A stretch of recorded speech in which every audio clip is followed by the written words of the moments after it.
Hi everyone, I'm Kelsey. Thanks for stopping by my channel today, and today is another day of Vlogmas. So today's topic will be my biggest surprises of the year.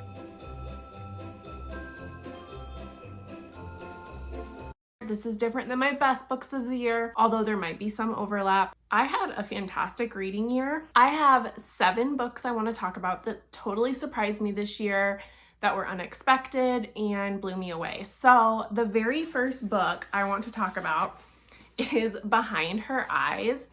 And to this day, I still don't know how I would rate this book. What I liked about this one is that the ending blew my mind and I did not see it coming. And it made me both shocked and mad, but I couldn't stop thinking about it. So initially I finished this and I think I did like a 2-star. And then I think I moved it up to 4 stars because I couldn't stop thinking about it. The ending is just totally shocking. And I know this is a pretty contentious book. People either love it or hate it, but holy bananas, this book, you guys, if you're looking for a psychological thriller, this one is so it. And there's not good people in it. It reminded me of Girl in the Window, Gone Girl, and like the dark vibes. And this just was the perfect read at the time. I read it in, I want to say September.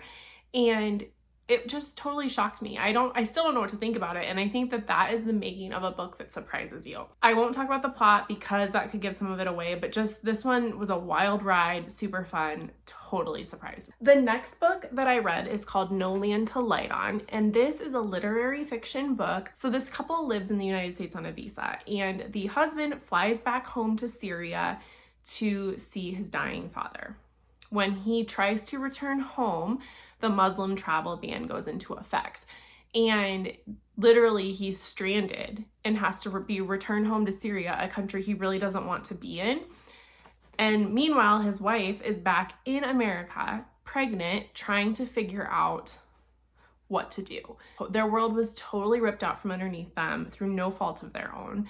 And it just really humanized the look of what a policy decision like that can do to real humans. And it was just a really great humanizing book as far as refugees and immigrants and how our political system, and this honestly could probably apply worldwide to different political systems, but how harmful it is to people, real people. It put a face to this horrific story.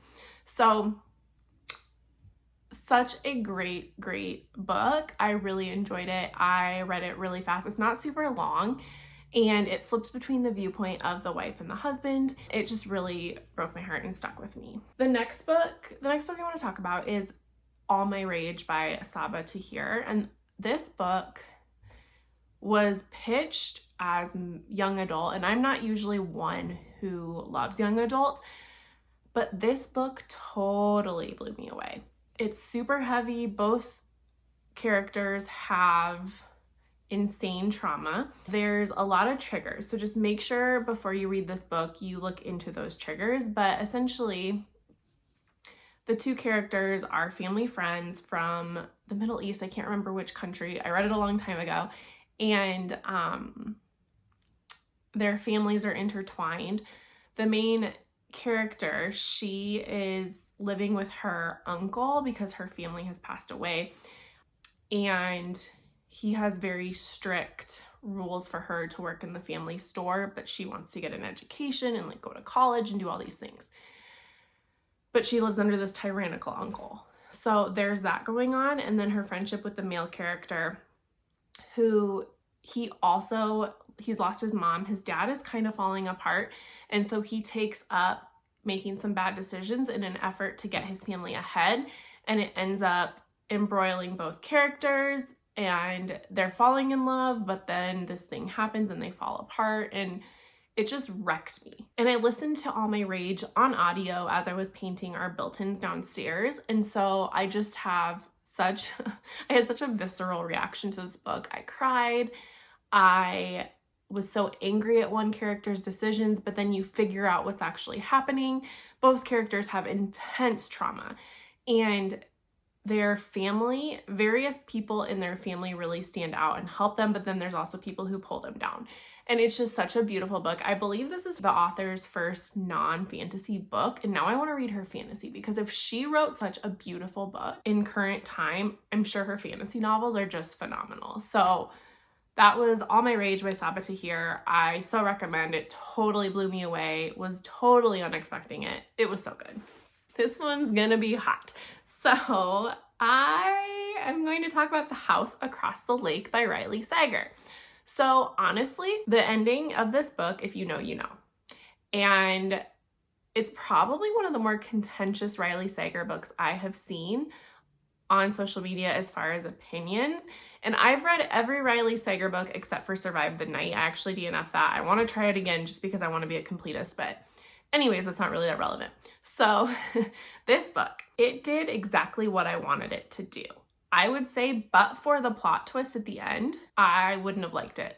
The plot twist actually did it for me, and it went there in a way that I wanted it to go there. So most of the book, I was bored. I'm also really over the drunk main character that really loves her alcohol. It's just overdone. So that really bothered me. But then when the plot twist happened, I was like, okay, I can handle drinking and drunk main character all the time for the plot twist, which was just awesome. It really worked for me in a way that other books hadn't of his, and I just really, really enjoyed this one. It was so fun, and I know that's not a popular opinion. I know it's very contentious, but it was a solid 4-star for me. I loved it. Another book that was a surprise to me is My Name is Lucy Barton by Elizabeth Strout. And this is not a thriller. This is very literary. This is super quiet. It's about a daughter who's an adult.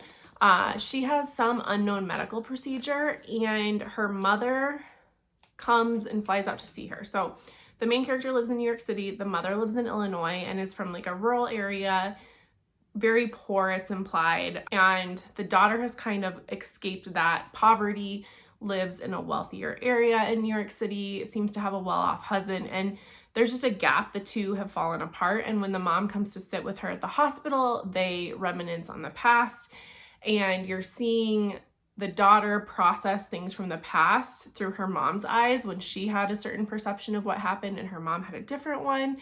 It's so beautifully done, and it's super short. Just if you like quiet, introspective, character-driven novels, this was a really good one, and I will now read more of Elizabeth Strout's backlist. I'm very excited to read more by Elizabeth Strout. I have 2 more. So the next one is Razorblade Tears by S.A. Crosby, and I'd seen this everywhere, and I just kind of was off put by the cover, honestly. But this is about 2 men whose sons are in a relationship together, and they're murdered. And the 2 dads don't agree with their son's relationship and were never easy on their sons as their sons were growing up. They were not okay with having queer sons, and there's that.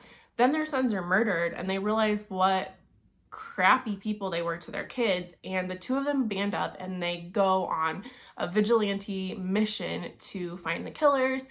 This book is super violent, it's super graphic, it's very intense, but the commentary of these 2 fathers righting their wrongs and coming to terms with how they treated their sons is really beautiful, and it's a really cool look at love, friendship, and action. Like, it's so good, and I definitely recommend it to anybody. I think it's also a very good way to build compassion. The 2 main characters, these 2 fathers, are really forced to come to terms with how they treated their sons, and it's really beautifully done. The final book that was a surprise to me this year is The Secret History by Donna Tartt. So first, this book took me forever to read. It's dark academia. It's about a group of friends who are all terrible people and they all make bad decisions. So this book starts out with a death, and then the rest of the book is looking back to see how that happened. And it's very, very gritty, very, very detailed. There's tons of words. It's a really good winter read.